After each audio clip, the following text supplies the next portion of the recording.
So, trying to catch my breath here.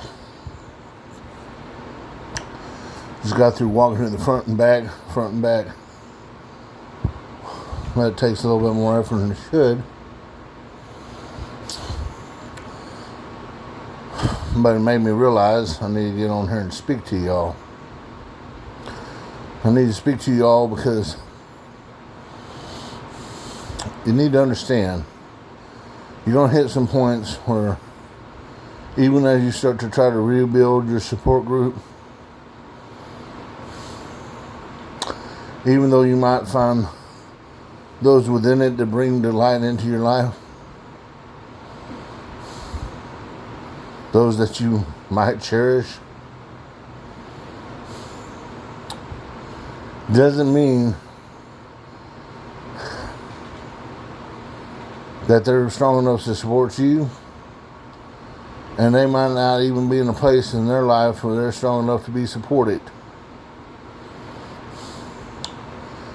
And so you're going to have to realize that you're going to have to clean house again. That they can't be part of that foundation. And maybe because that makes them frightful, makes them feel like they're going to be the basement, so we replace them. They don't realize the foundation means that we can always go upward. This is the base. And from there, everything is built. Not going down, but up. So, when you hit that point, you're going to feel desperation, you're going to feel alone again, you're going to want to go back to the old habits. You don't want to go back to the drinking, the smoking, the fornicating, the eating incorrectly. You can't let that happen. I don't know what you will feel at that point. But I realized by speaking to my counselor the other day, I got a lot of anger. I'm sorry. You can make comments and disagree with them, that's fine. You have the right. You can have your view of it. And no, there are people gone through more in life than I have. I'll admit that. I'll acknowledge that now. I'm not trying to compare my life to anyone else. Yet, to be honest, I do want to make one comparison.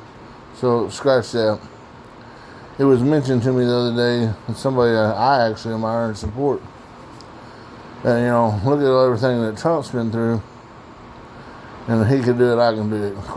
Basically it was implied, quit whining, get up off your butt, do it, lose some weight, go get a job, and until then I don't want to hear from you.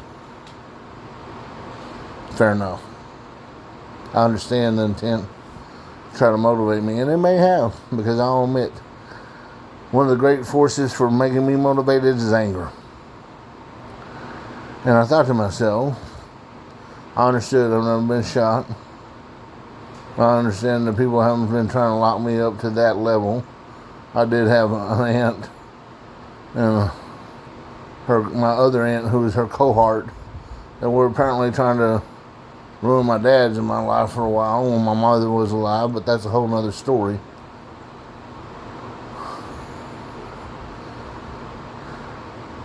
The matter of the fact is, though, is this. I look at what Trump has. He has money. He has a wife, children, and he has friends and someone with influence. He's not doing that by himself. He himself is that man that won't give up. But part of the reason he won't give up is because he has that support group. I don't have that on that level, and you probably don't either. So you're going to have to find something else. And right now, my anger that people don't understand or acknowledge that that's not where I'm living. The ones that tell me they're going to be in my life and they want support and all that too, yet don't allow me to be there to support them, nor are there to support me, that angers me.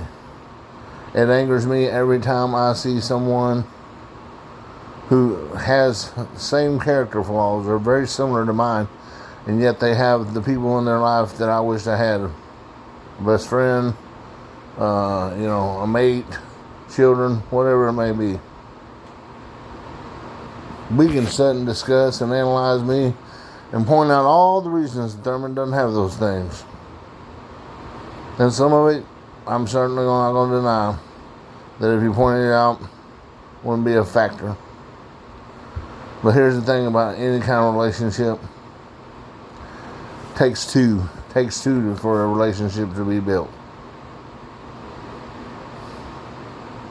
And those people that I'm reaching out to may look perfect on the surface on some level, but they're just as broken as me and others, if not worse. And all I'm saying is I don't understand how so many people in this world can have that, and I don't. And yeah, I'm saying that, feel sorry for me. You can interpret it that way if you want. But if everybody's wanting me to get motivated, I finally have. Because I have remembered again how much that pisses me off, and how nobody seems to acknowledge the differences.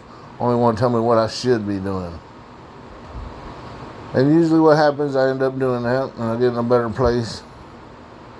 And what I need to pray for, and what I hope that you will do if you're using anger as a motivation to, when you get there, be better people than they would be. Because I promise you, every one of those that want to come at me right now and tell me and push me and say, I promise you every one of them has come crying woe to me more than once.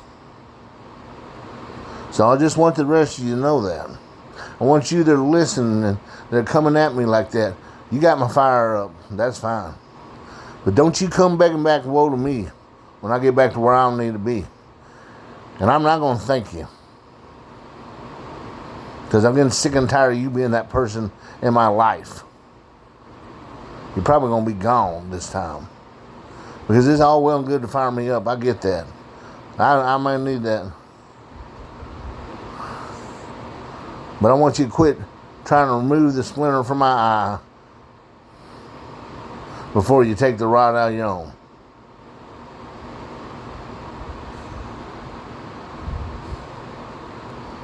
This is accountability.